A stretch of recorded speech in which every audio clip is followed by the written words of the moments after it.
بسم الله الرحمن الرحیم. با عرض سلام و تحیت خدمت مردم عزیز و بزرگ ایران. من خیراندیش هستم. در این برهه تاریخی از عمر انقلاب اسلامی از تمام مردم عزیز دعوت میکنم در انتخابات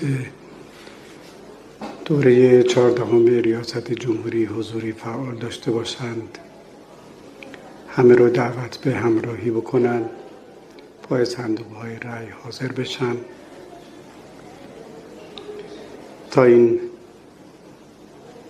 حیات پرشور سیاسی خودشون رو به مردم جهان ثابت بکنند و انشاءالله تعالی زمینه تلاش خوبی رو برای انتخاب شدگان فراهم بکنند. و در زمین انتخاب هم با عرض احترام خدمت تمام نامزدهای محترم، من